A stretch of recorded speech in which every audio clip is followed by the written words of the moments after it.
लोग कि भाई हमारे नाम का, हमारे घरों का मिसयूज हो रहा है और लिस्ट सर्कुलेट हो रही है। तो जब तक आप नहीं आएंगे तो फिर इंतजार करिए, स्टेप बाय स्टेप हर एक का मकान इसी तरह तोड़ा जाएगा, क्योंकि ये लिस्ट वाकई एमसीडी के वेबसाइट पे से किसी ने डाउनलोड करी और ऊपर से हटाकर, क्योंकि वो सारे मकान हैं जो कहीं ना कहीं एमसीडी के रडार पर या तो आ चुके हैं या आने वाले हैं, या वहां पर नोटिस लग गया था और अंदर खाना सेटलमेंट करके कुछ ऑफिसरों को पैसे खिला के स्टे को रोक दिया गया। चौक की तरफ तो सारा डेमोलेशन होगा ही होगा, क्योंकि सारा वहां पर इलीगल है, कब्जा कर वहां पर कब्जा करा है। जब हम ओखला में बचपन में अपने पापा के साथ आते थे तो यहाँ पर हर तरफ समुद्र नजर आता था, जमुना नजर आती थी। उसके बाद बिल्डरों ने यहाँ पर पानी में पत्थर मार मार के कब्जा कर लिया, जमुना को भरते चले गए।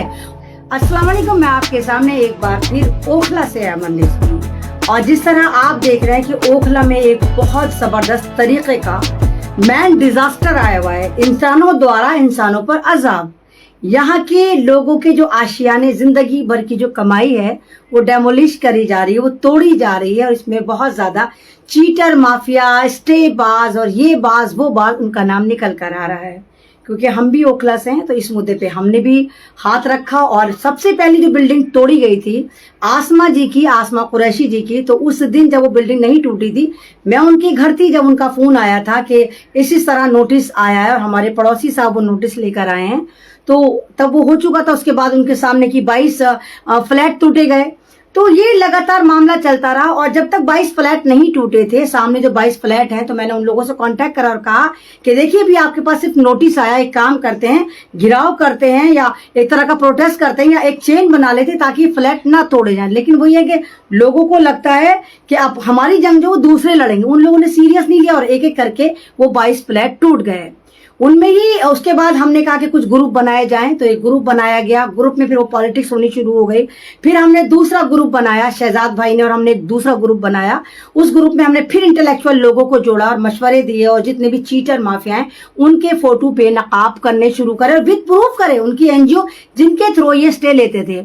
मैं बड़ी परेशान रहती थी कि हाय ला, ओखला में जो ये स्टे लेकर आते हैं और सेटलमेंट होता है, पर लेंटर सेटलमेंट होता है, पर बिल्डिंग सेटलमेंट होता है, तो ये पुलिस की नजर में कैसे नहीं आता, या कानून की नजर में कैसे नहीं आता, या कोई भी काबिल आदमी इसको पकड़ क्यों नहीं पाता। लेकिन वही वाली बात है ना, जब हमने खुदाई शुरू करी और अंदर जाकर इसमें घुसे तो पता चला कि ये काम बड़ी चालाकी से होता है। वो एनजीओ जो कौम की खिदमत करने के लिए, देश की खिदमत करने के लिए, इंसानियत की खिदमत करने के लिए बनाई जाती है, उन्हीं एनजीओ, उन्हीं ट्रस्ट का ओखला में भरपूर एक तरह से कहिए कि इलीगल इस्तेमाल हो रहा है। यहाँ पर हजारों हजार एक तरह से एनजीओ बनाई गई हैं, और जब किसी बिल्डिंग में आप जाकर बिल्डर के साथ जाके स्टे माफिया कहते हैं भाई देख, या तो हम इसमें दुकान दे दे 50 लाख की, या फ्लैट दे दे, या 50 लाख दे दे, नहीं तो हम तेरी बिल्डिंग तोड़वा देंगे। तो बाद लोग जो डर जाते हैं, या जब जिनको लगता है कि नहीं फ्लैट टूटना नहीं चाहिए, बिल्डिंग टूटनी नहीं चाहिए, तो वो सेटलमेंट करते हैं। अब सेटलमेंट के लिए जो जिनको आगे करा जाता है वो एक एनजीओ होती है, और ये बिल्डर जो है उस एनजीओ को फंडिंग करते हैं, यानी उस एनजीओ को पैसा देते हैं। जो सेटलमेंट है 20 लाख या 30 लाख या 40 लाख, और वो एनजीओ का थोड़ा बहुत कमीशन 10% 20% कमीशन देके वो सारे के सारे चीटर माफिया अपने ऊपर हलाल कर लेते हैं, और ये चेन बहुत लंबी, पैसा ऊपर तक जाता है। अब कुछ दिन से एक लिस्ट वायरल हो रही है, 750 मकान ओखला में डेमोलिश करे जाएंगे। ये करके हो रही है कि बटला में 750, बटला हाउस में 750 मकान डेमोलिश करे जाएंगे। उनमें बाकायदा मकानों की लिस्ट है, मकानों का नंबर है, इलाके का नाम है, और मकान मालिक का भी नाम है। सवाल ये उठता है कि कौन है वो आदमी जो लिस्ट लेकर आया, और लिस्ट बिल्कुल जेन्युइन है। ये भाई 750 मकानों को चिन्हित करना, उनके नाम निकालना, उनका इलाका निकालना, उनके मालिक मकान का नाम निकाल के उसको वायरल करना। लेकिन कमाल की बात है कि वो कहां से डाउनलोड करी गई ये नहीं पता। जाहिर सी बात है, ऐसा हो सकता है कि वो एमसीडी की किसी साइट पे जाकर डाउनलोड करी गई होगी, और वो बहुत तेजी से वायरल हो रही है। परसों मेरे पास हमारे बटला हाउस के जो पार्षद रहे हैं, पूर्व पार्षद, अब तो उनकी बीवी नाजिया दानिश पार्षद हैं, उनका फोन आया। उन्होंने कहा कि नहीं बहन, ये जो लिस्ट है ये वो वाली लिस्ट नहीं है जो डेमोलिश होंगे मकान, ये वो वाली लिस्ट है जिनके मीटर उखाड़े जाएंगे। तो सवाल क्यों उखाड़े जाएंगे उनके मीटर? जब इस मकान में मीटर लग गए तो क्या यहाँ पर ये जो बिजली महकमा है अंधा था, काड़ा था, लूला था, पैसे देके लगा दिए जो मीटर उखाड़े जाएंगे? क्यों? अगर मीटर भी उखाड़े जाएंगे तो क्यों उखाड़े जाएंगे? लेकिन ये लिस्ट जो वायरल करी जा रही है, वायरल हो रही है, हमने खुद 10,000 कॉन्टेक्ट में वो लिस्ट करी कि इस लिस्ट की सच्चाई क्या है, क्या ये वाकई डेमोलिश मकान होंगे और उस लिस्ट में ज्यादातर मकान वो हैं जिन पर स्टे माफिया स्टे ला चुका है, या तो वो डेमोलिश हो चुकी है या डेमोलिशन उनमें होने वाला है। इवन इसमें मेरी भी बिल्डिंग है जिसमें मैं रहती हूँ, किराए पर रहती हूँ, मेरी बिल्डिंग भी 3 बार पंक्चर हुई और चौथी बार ये सेटलमेंट पे खुली। मेरी बिल्डिंग जिसमें मैं रहती हूँ इसको एमसीडी ने सील कर दिया था डेमोलिश करने के बाद। अब ये सील कैसे खुली, क्या एमसीडी ने इसकी सील खोली, क्या मामला सेटल हो गया, या ऊपर खाने पीछे से पैसे खिला दिए गए और एमसीडी के ऊपर अफसरानों को ये पता है कि ये बिल्डिंग जो है अभी तक सील है, कहां पर पैसे चला नहीं पता। लेकिन बात यही है कि ये कहीं ना कहीं एमसीडी से ही निकल कर आई है। और एमसीडी वाले जो कुछ एमसीडी के लोग भाई ओखला में भी रहते हैं, हर तरह का नौकरी करते हैं, अब वो ये कह रहे हैं कि नहीं नहीं एमसीडी का इससे कोई लेना देना नहीं। सवाल तो ये उठता है जब ये लिस्ट वायरल हो रही है तो एमसीडी का लोहे का चश्मा लगाकर बैठी, उसको नहीं पता ये लिस्ट वायरल हो रही है। और ओखला के वो मकान जो 650 बिल्डिंग 750 बिल्डिंग है, 750 बिल्डिंग का मतलब आप ये समझिए अगर 750 बिल्डिंग है, एक बिल्डिंग अगर 300 गज की और 50-50 गज के वहां फ्लैट बनाए गए तो कम से कम 22 फ्लैट बने हैं वहां पर। तो यानी हजारों हजार लोग फ्लैट हो गए हैं जिनमें ये कार्रवाई हो सकती है। और ज्यादातर में मैंने बताया ना कि ज्यादातर में एमसीडी का हथौड़ा या डेमोलिशन इनमें हो चुका है। कुछ लोग कह रहे हैं कि एमसीडी का तो उससे कोई लेना देना ही नहीं है, यानी फोर्स आ रही है तो लोग पब्लिक फोर्स पकड़ पकड़ के लेकर आ रहे हैं, जो फोर्स आ रही है पुलिस आ रही है, पुलिस का महकमा आ रहा है और मकान को तोड़ दे रहा है। तो यहाँ पर कहीं ना कहीं एमसीडी के भ्रष्ट नेता भी शामिल हैं जो कहीं ना कहीं पैसे लेके सेटल्ड कर देते हैं और एमसीडी को यही पता है कि बिल्डिंग जो है पंक्चर हो गई और सील हो गई। लेकिन हम लोगों का कितना नुकसान है, मुसलमानों का कितना नुकसान है, मुसलमान छोड़िए जनाब, उन लोगों का कितना नुकसान है जो अपनी तमाम प्रॉपर्टी बेच के ओखला में आकर मकान लिए, अपना आबाई अजदाई व्हाइट मनी को बेचकर आए, व्हाइट मनी में पैसा लेकर आए और यहाँ पर आकर इलीगल जिसको कॉलोनी कहा जा रहा है, अनऑथोराइज कॉलोनी कहा जा रहा है, यहाँ पर उन्होंने आकर फ्लैट ले लिए। तो इस वक्त क्योंकि 4 महीने बाद दिल्ली में इलेक्शन है तो हर पार्टी ये चाह रही है कि इसको कफना दिया जाए, बस 4 महीने में इलेक्शन हो जाए, 4 महीने बाद ओखला मरे बर्बाद हो टूटे कुछ ना, बस 4 महीने में इलेक्शन निपटा ले। आम आदमी पार्टी वाले भी हमारे साथ थे इस वाले मुद्दे पे, हम लेके चले। बाद में उन बावलों को पता चला है, उनको उनके आकाओं ने फोन करा, बावलो 20 साल से बेशक बीजेपी एमसीडी में थी लेकिन अब हमारी सरकार है, अब जितने मस्जिदें तोड़ रहे हैं, मदरसे तोड़ रहे हैं, बिल्डिंगें तोड़ रहे हैं, मुसलमानों को बर्बाद कर रहे हैं, खानकाहें तोड़ रहे हैं, वो एमसीडी हम ही तोड़ रहे हैं, केजरीवाल ही तोड़ रहा है, तो वो भी पीछे हो गए। अब वही इस लिस्ट को कह रहे हैं फर्जी लिस्ट है। लेकिन सवाल यही उठता है, अगर आपकी प्राइवेसी में किसी ने हनन करा, आपकी प्राइवेसी में किसी ने इंटरफेयर करा, आपका नाम, आपकी बिल्डिंग का नाम, आपके इलाके का नाम सब लेकर अगर वो लिस्ट वायरल हो रही है तो क्या आप लोगों को नहीं लगता कि आप लोगों को भी सामने आना चाहिए? 750 लोगों में से अगर हर बिल्डिंग में से भी एक एक बंदा आता है, आइए थाने, आइए मेरे साथ चलिए थाने चलते हैं, थाने में जाकर कहते हैं सर ये लिस्ट वायरल हो रही है और जो वायरल कर रहे हैं वो हम। और हाँ, इसमें भी बहुत बड़ा स्कैम चल रहा है। इस लिस्ट को डरा डरा के अब छोटे मोटे जो स्टे माफिया हैं वो कह रहे हैं हम इस लिस्ट में से आपका नाम हटवा देंगे, हमें इतने पैसे दे दो, 10 लाख दे दो, तो 5 लाख दे दो, 20 लाख, जितनी जिसकी औकात है चिद्दी चोर की वो उतनी ही मांग रहा है।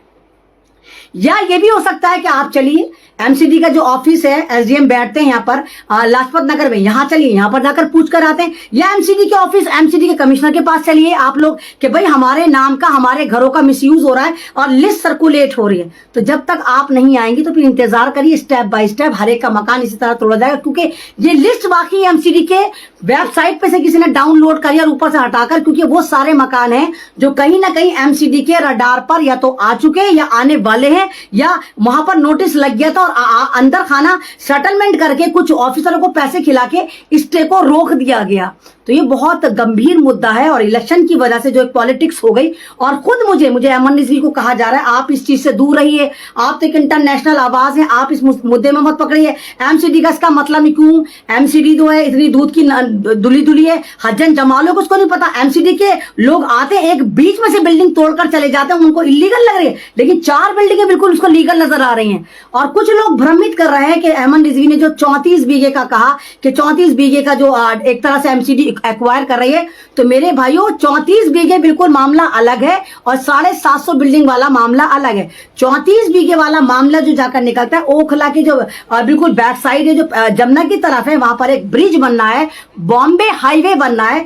तो जब जहां पर हाईवे होता है उसके बराबर में मकान नहीं होते, वहां पर एक तरह से कहिए कि पूरा एक ग्रीन जोन बनाया जाता है। ग्रीन जोन होता है जहां पर बहुत दूर जाकर थोड़े थोड़े मकान होते हैं। तो वो तो पहलवान चौक की तरफ तो सारा डेमोलेशन होगा ही होगा, क्योंकि सारा वहां पर इलीगल है, कब्जा कर वहां पर कब्जा करा है। जब हम ओखला में बचपन में अपने पापा के साथ आते थे तो यहाँ पर हर तरफ समुद्र नजर आता था, जमुना नजर आती थी। उसके बाद बिल्डरों ने यहाँ पर पानी में पत्थर मार मार के कब्जा कर लिया, जमुना को भरते चले गए। और अब जब बरसात में जब यहाँ पर एक तरह से जमुना अपनी जगह आती तो कहते हैं यहाँ पर सैलाब आ रहा है, ओखला में सैलाब आ रहा है। ओखला में सैलाब नहीं आता है, जमुना अपनी जगह आती है, क्योंकि तुमने जमुना को घेरा, तुमने घेरी हुई जगह में जमीन में अपने मकान लिए। आप ही देखिए कि ओखला में 96% माशाल्लाह मुसलमान और 6% यहाँ नॉन मुस्लिम रहते हैं। लेकिन कोई भी नॉन मुस्लिम जो है वो नाले की ढाल पर, जमुना के किनारे इस जगह मकान नहीं लेता। वो ज्यादातर लोग जो लेते हैं वो डीडीए की कॉलोनी में लेते हैं, क्योंकि वहां पर व्हाइट मनी चलती है। और मुसलमानों को ना मालूम क्या हो गया है, ये जितने भी मुसलमान जिनके पास थोड़ा पैसा, ये सोचते हैं बस इनकम टैक्स बचा ले, अपनी पूरी फैमिली को बर्बाद कर दें। ऐसी जगहों पर जाकर ये मकान लेते हैं जहां पर इनको इनकम टैक्स ना देना पड़े, और अच्छी खासी अपनी व्हाइट मनी को ब्लैक मनी कर देते हैं यहाँ पर ओखला में लाकर फूक कर। तो ओखला की जो एक तरह से जिंदगी है, ओखला के जो लोग हैं बहुत ज्यादा परेशान हैं, लेकिन मानने को अब भी तैयार नहीं। इनको अभी भी एक तरह से भ्रमित करा जा रहा है कि नहीं नहीं ऐमन रिजवी जो है वो गलत काम करे और झूठ बोल रही है, ऐमन रिजवी आपको वर्गला रही। मैं कोई नहीं वर्गला रही। एज ए सिटीजन और एज ए ओखला की बाशिंदा होने की वजह से मेरी जिम्मेदारी कि मैं आप लोगों को अवेयर कराऊं कि यहाँ पर चल क्या रहा है। सारे के सारे जो है ये पॉलिटिक्स कर रहे हैं, और इन 4 महीने में सारे पॉलिटिक्स करके ओखला के अपने आप को विधायक तैयार कर रहा है कि बस विधायक तैयार हो जाए, तुम्हारी गर्दनों पे चढ़ चढ़कर तुम्हें बेवकूफ बना रहे हैं। दोनों बातें सही है। 750 लिस्ट वाली भी बात सही है। नहीं सही है तो चलो ना एमसीडी जाओ ना, एमसीडी से पूछ कर आओ ना कि आपके नाम की लिस्ट वायरल हो रही है, हमें बताइए कि इस लिस्ट में सच्चाई कैसे। नहीं तो सोचो ना, 750 मकान, 750 इलाके, 750 मालिक मकानों के नाम किस तरह एक तरह से वायरल हो रहे। वो लिस्ट कहां से इन्होंने निकाली और क्यों वायरल करके डरा रहे हैं, और क्यों ये मुझे धमकी दे रहे हैं कि ऐमन रिजवी अगर इस मुद्दे से हट जाएगी तो बरसाती मेंढक जो छोटे छोटे टटर टटर कर रहे हैं ये चुप हो जाएंगे। अगर ऐमन रिजवी इस मुद्दे पर बैठी तो ये एक इंटरनेशनल इस बात को लेकर जाएगी, और इंटरनेशनल प्लेटफॉर्म पर ऐमन रिजवी को सुना जाता है। ये बड़े बड़े चैनलों में जाएगी, वहां पर आवाज उठाएगी। अभी तो ये 2-4 ओखला के लोकल चैनल है तो ये यहीं पर बोल बाल के इनको करा लेंगे। लेकिन अगर ऐमन रिजवी को इस मामले में डाला गया तो ये वाला मामला इंटरनेशनल जाएगा। तो रोटियां खा खा के अपने आप को मुसलमान समझ रहे हैं। ये मुसलमान नहीं है, ये सारे के सारे नरभक्षी हैं, इंसानियत से दूर हैं, इसलिए ये अपने भाइयों को बर्बाद कर रहे हैं। तो हम इस लड़ाई में आपके साथ हैं, लेकिन सवाल वही है कि आप लोगों को आगे आना होगा, आप लोगों को जमीन पे लड़ना होगा।